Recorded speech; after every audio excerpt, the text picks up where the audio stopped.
Thank you for joining us for the 13th Annual Integrity Awards. We are now ready to begin.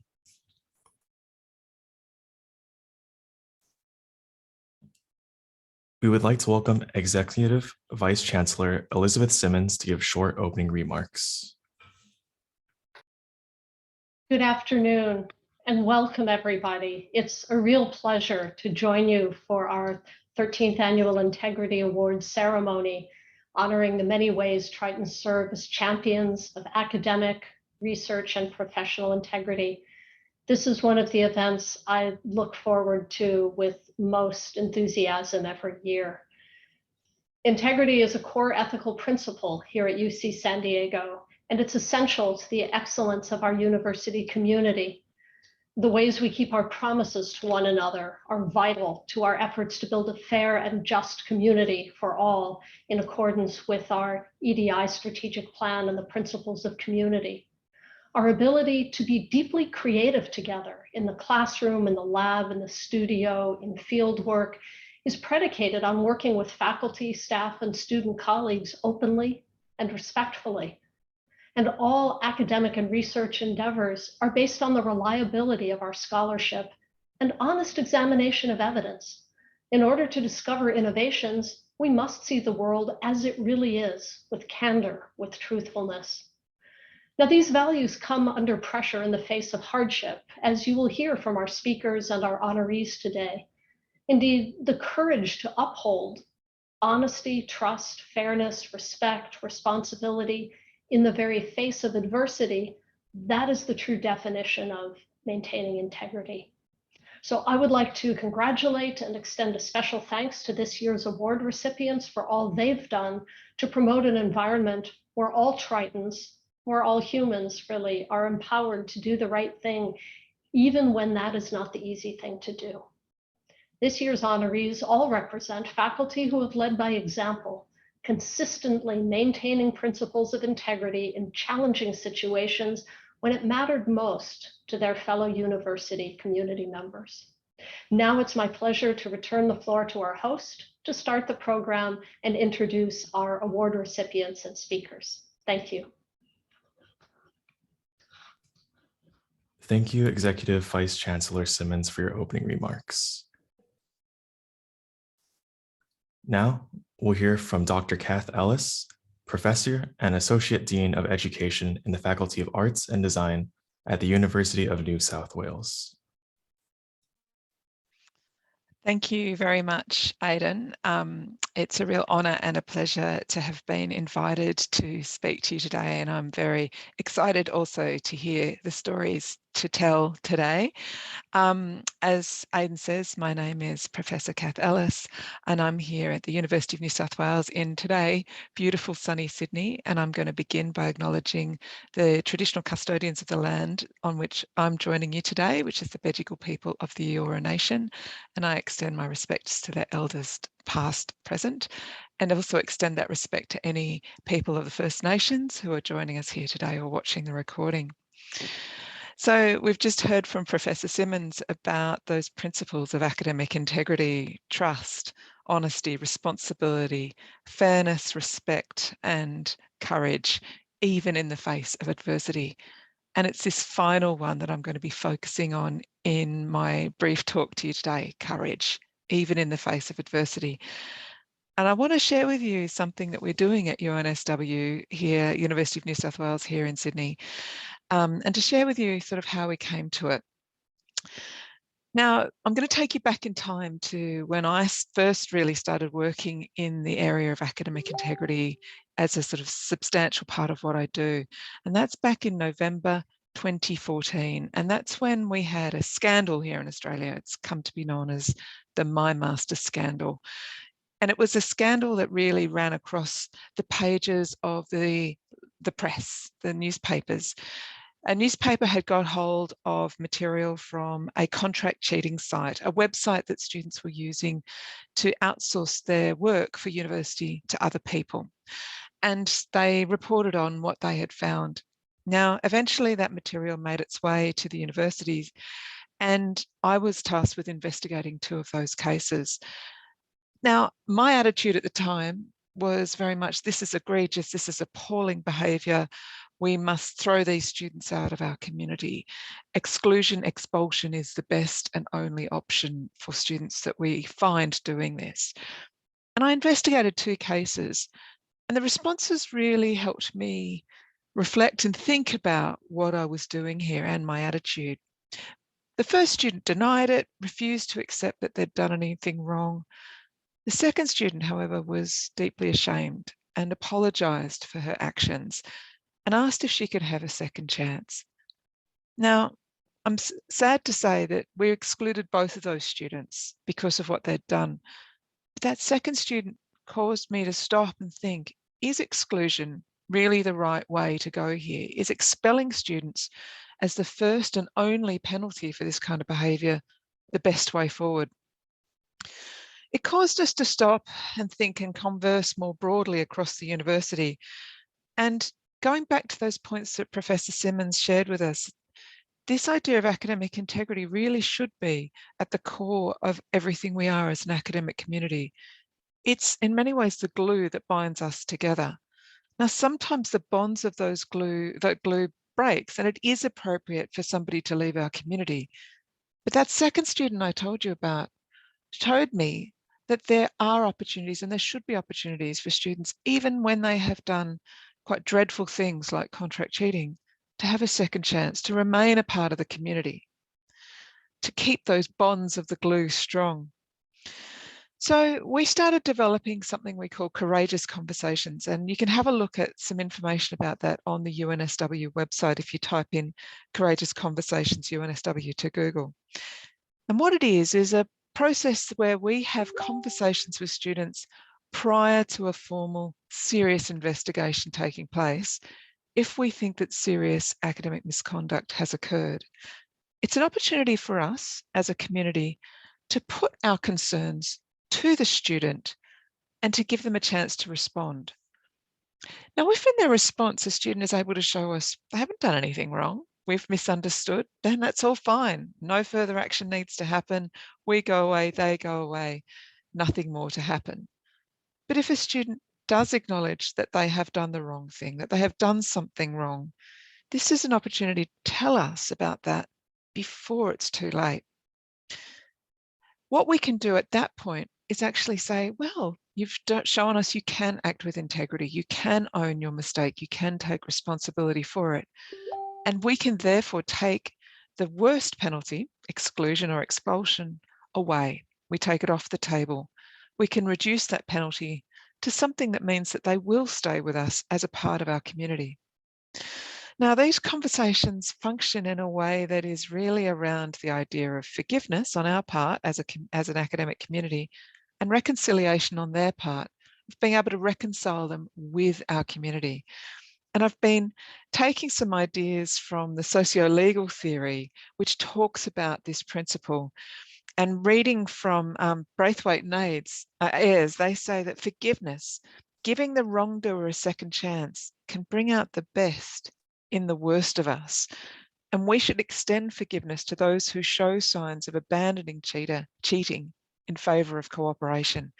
And these principles you'll probably recognise, forgiveness and reconciliation, from the Anglo-Catholic liturgy, but also from other faiths as well. It's really fundamental to who we are as a society. But these conversations take courage.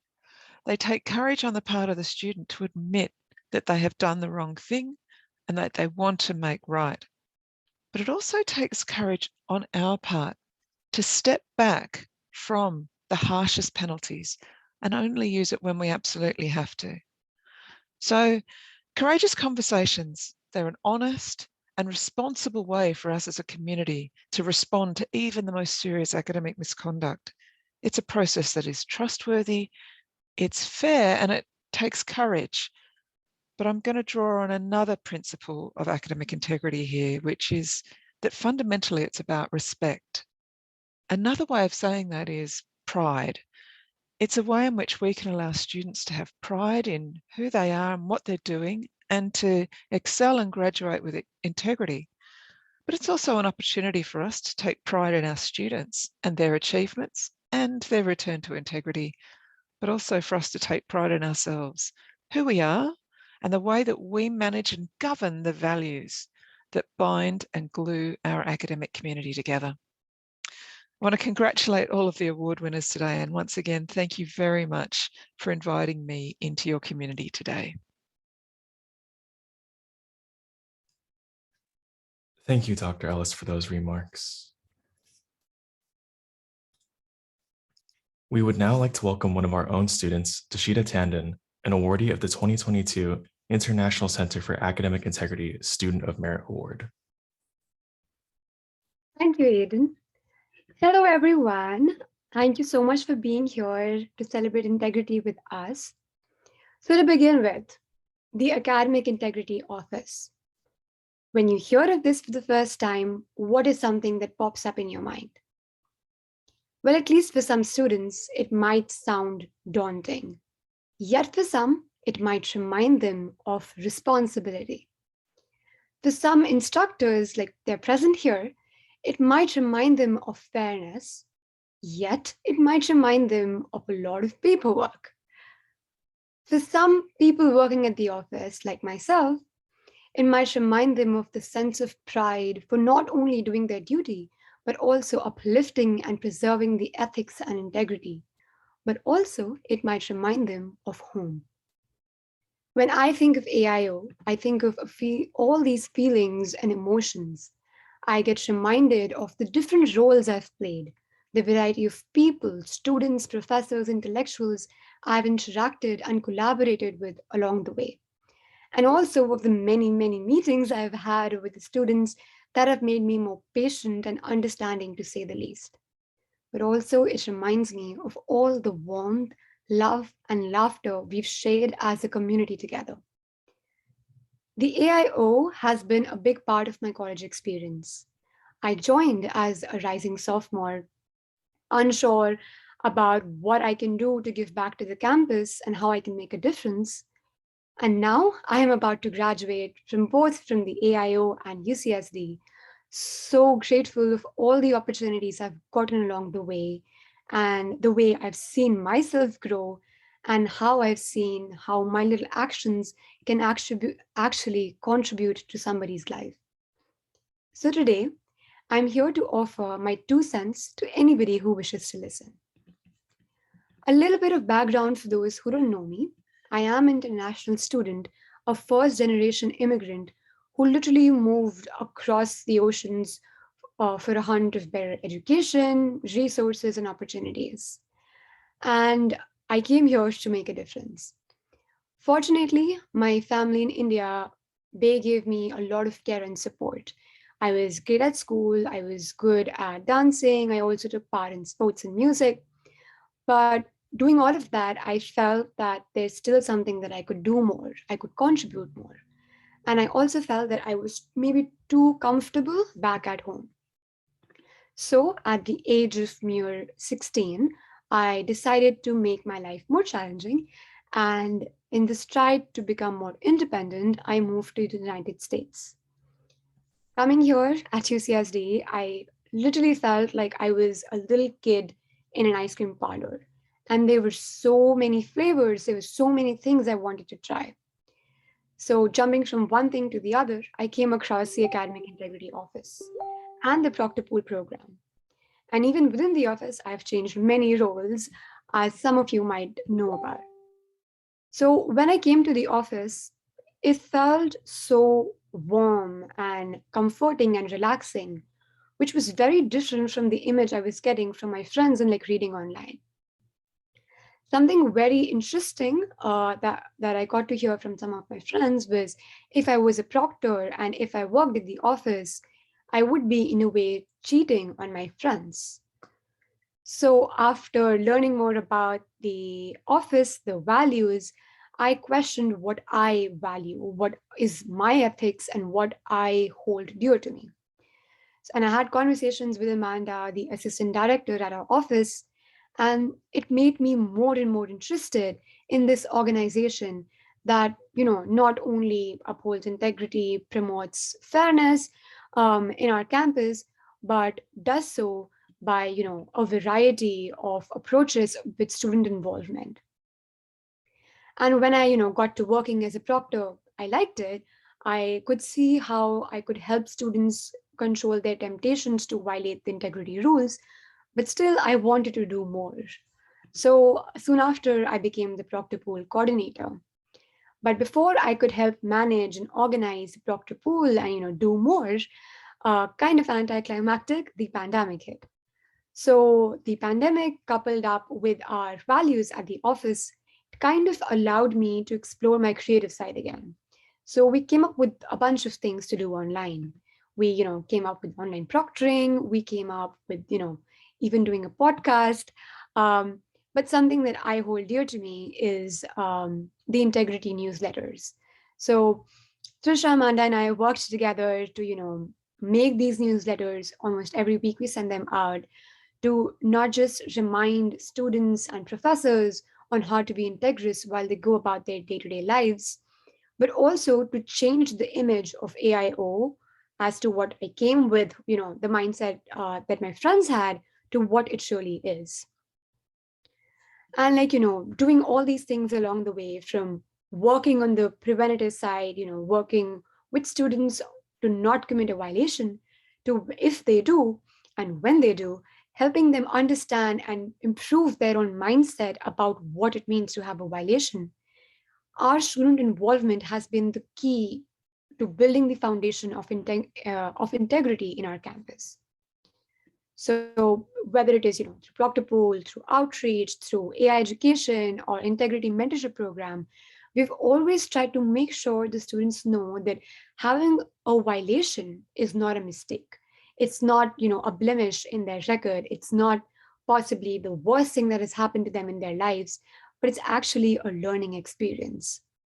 And we try to help them and guide them throughout the integrity process when they get a violation, to when they need help on understanding their sanctions, and eventually when they do their sanctions and learn from it. We want them to know that we are there for them, just like how we hope for them to be there for themselves when they are stuck in an ethical dilemma again.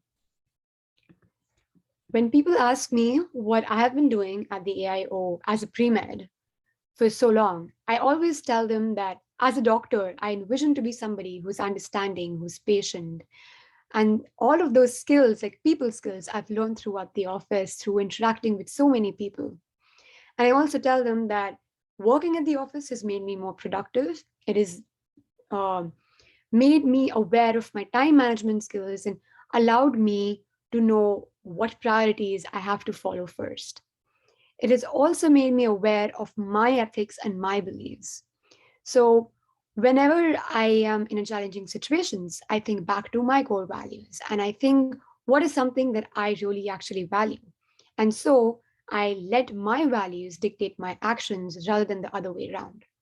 At least that's what I'm trying to do most of the time. And doing so, interacting with students and doing my bit, I think I've made a little bit of difference in somebody's life. And that is, good enough for me. So today I leave you with just that thought that, when you're stuck in a situation, when you are in a challenging situation, think back to your principles, your ethics, and just be there for yourself. Thank you so much. I hope you enjoy. Thank you, Tashida. We would now like to introduce Dr. Alpasano, Professor and Dean at the Jacobs School of Engineering here at UC San Diego. Well, thank you, Aiden, very much for the intro. Hello, everybody. I'm honored, and it's a true pleasure to be part of this special Integrity Award ceremony.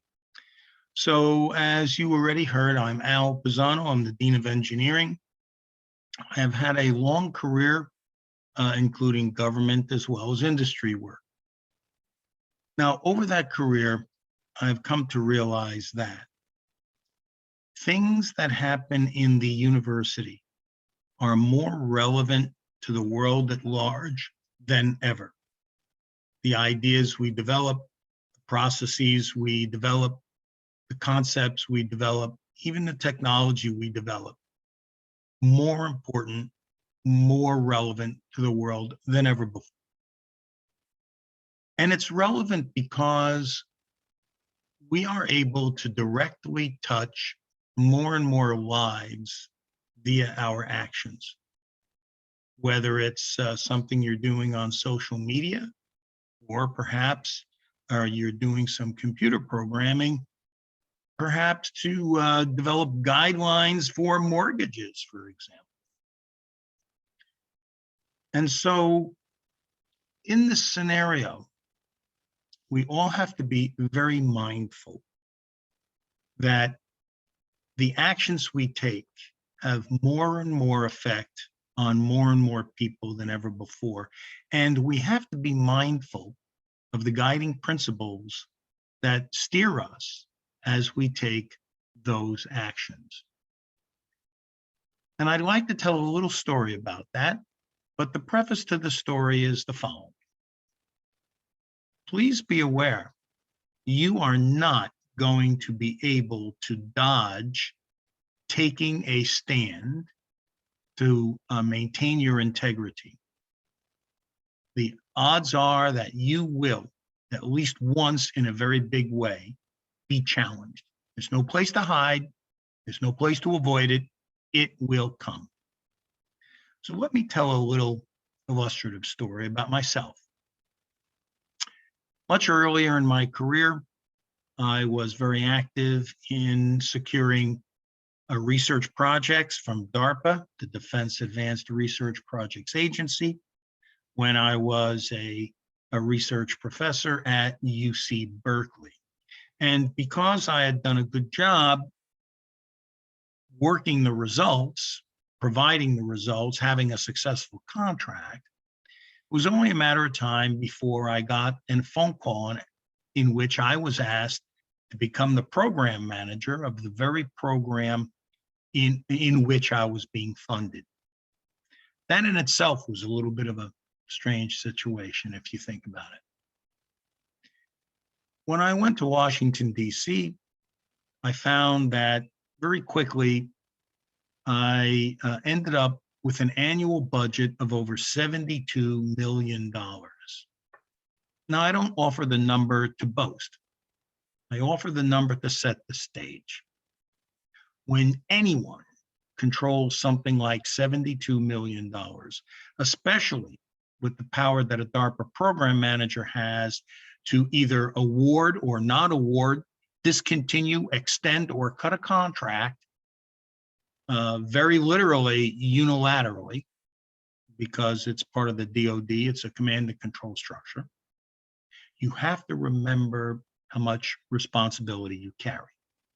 So the particular example is this. In the middle of this large program, a very famous company, I will not mention it, had submitted a research proposal. And that proposal had gone through the screening processes that I had set up so that things were not my personal choice. I had a cohort of reviewers. And yes, the proposal scored highly, but not high enough to be awarded. A few weeks after the results were offered, a very intimidating, high-ranking officer of that company appeared at my office in Washington, D.C., and proceeded to berate and intimidate me, or at least attempt to. The thoughts running through my head were, you know, I have 3 levels of management in DARPA above me. Did this guy get through all of those levels? Did this person secure their support? I mean, why did he get all the way down to me? It's unusual that a program manager's decisions would be challenged in so tough a way. And in fact, one of the comments he made over and over again is, well, and imagine the condescension and derision in his voice. Well, Dr. Pizano, you can make your decisions, but you will not always be at DARPA. So that was an implicit threat to try to end or limit my career. So without knowing what the full situation was and wondering what had happened to the levels above and why this person was with me, I decided I had no choice but to stick to the process, no matter what the pressure, no matter how intimidating the person, no matter how forceful the push. Because were I to make an exception for this case and upend all the evaluation processes with an arbitrary decision, which, by the way, I did have the power to make, how could I look all the other contractors in the eye? And how could I look all the people who I had refused money in the eye and ever claim that I ran a clean and fair selection process?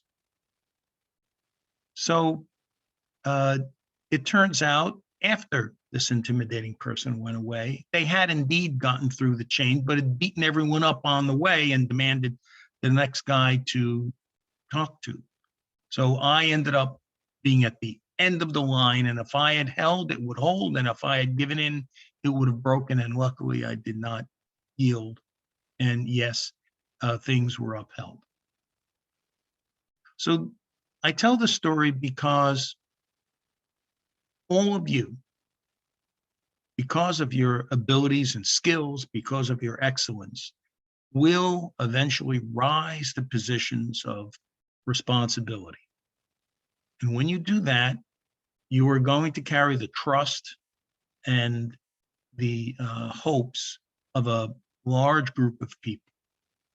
And there will be some actors among that group that think you should be intimidated or pushed to their whim. And sometimes integrity is not yielding to a very strong but negative energy. So let me finish my short remarks by saying that story concretized for me what I would have to do over and over again in my professional career. Find the right principles to make a decision and stick to them. And that is why this award is so important. And that is why this event is so important. And that is why this office of integrity is so important. Everyone in their life will come to a point where they're going to have to rely on their muscle memory, on their practice of integrity. And if you can learn those lessons in the university, the better for you, because I assure you, you will need to have that integrity muscle in good form when you go out in the careers that you will have, and when you have that ever greater relevance and touch on the lives of more and more people. Thank you.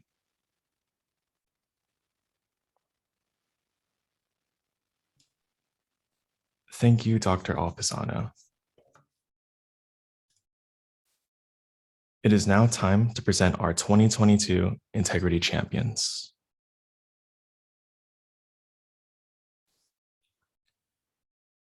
We'd like to introduce our first Integrity Champion, Dr. Jade Dalpoin, UCSD Associate Professor of Anthropology and Scripps Institute of Oceanography. In her nomination, she was cited as a figure who has shown extraordinary integrity in publicly pursuing an accusation of sexual harassment against a powerful figure in her field. In addition, she has used experience to positively advocate for real and lasting change in how we perceive sexual harassment processes in academia.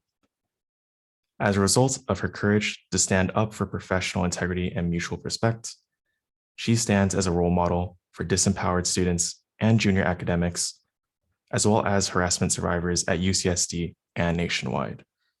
And she has inspired other survivors of misconduct to believe that justice can prevail.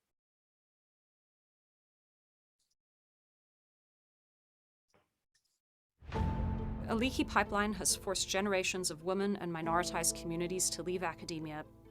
We can only change this when we end the culture of silence that enables these perpetrators to operate.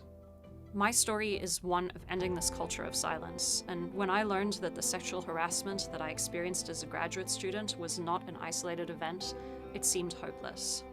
I felt that action would never be taken against such an influential person who had behaved this way for decades. I wanted to go public, but my friends and colleagues warned me not to. But if someone like me, who had the privilege of tenure at UCSD, wouldn't have the courage to speak out, then who would? The risk of breaking the silence is not the same for everyone. Those of us who have job security must have the courage to speak out publicly about any acts of injustice and the structures that encourage them. I believe that, especially when we're given a position of great power, we're responsible for leaving the world a better place than the one we entered. Sometimes a single act of courage can reveal that those seemingly unbreakable fortresses are really just houses of cards.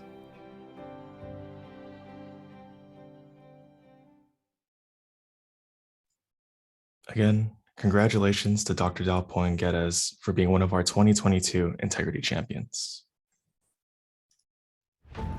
A leaky pipeline. And for our next Integrity Champions, we'd like to introduce Dr. Nima Moshiri, Assistant Teaching Professor of Computer Science and Engineering, and Dr. Janine Tiefenbruck, Lecturer of Data Science. In their nomination, Dr. Tiefenbruck and Dr. Moshiri were cited as role models for incorporating integrity in their instruction. Both of these instructors use multiple in-class opportunities to address the importance of integrity for learning, talk to students about the steps that they take to prevent and detect cheating, and describe the reasons they've seen students cite for why they cheat. Each of these instructors follows up on this commitment to integrity by developing extensive frameworks to fairly and transparently detect and report potential instances where students improperly collaborated on graded work. Their commitment to integrity ensures that UCSD maintains our reputation for high-quality undergraduate education.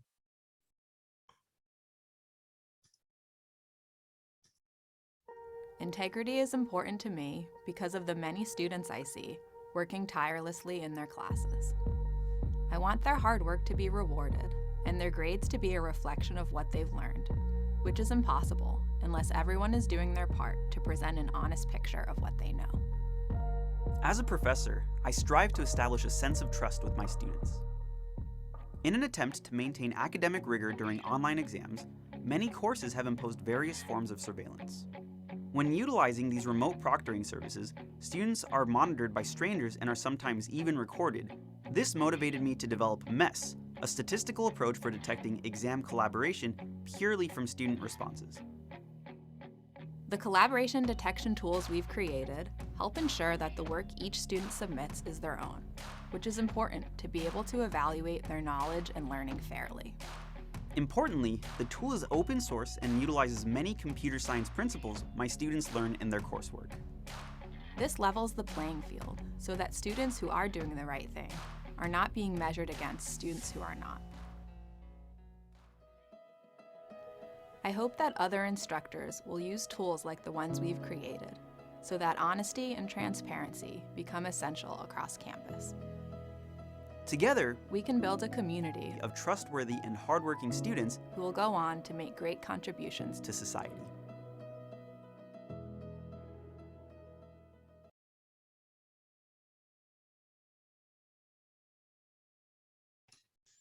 Congratulations to Dr. Tiefenbruck and Dr. Moshiri for being our 2022 Integrity Champions.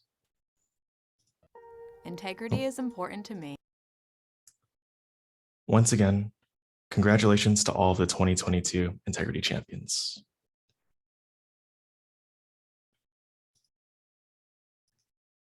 And now, we'd like to invite Executive Vice Chancellor Simmons for some closing remarks. Well, I want to give thanks again to everybody for joining us this afternoon.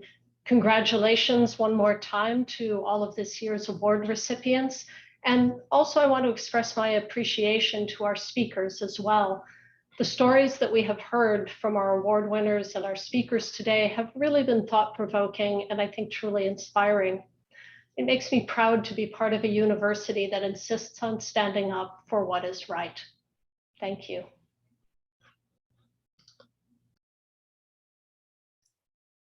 Thank you, Executive Vice Chancellor Simmons. We want to thank all of you for joining us and fostering a campus of integrity. Before we wrap up, we'd also like to take a moment to give special thanks to some of the figures involved in this year's Integrity Awards. First, we'd like to extend our thanks to our speakers, including Executive Vice Chancellor Simmons, Dr. Kath Ellis, Dr. Alpasano, and Tashida Tandon. We'd also like to thank the nominators, endorsers, and selection committee members who enabled us to recognize this year's champions. And of course, we could not have done any of this without those in the UC San Diego community who support and honor integrity and ethics on our campus every single day.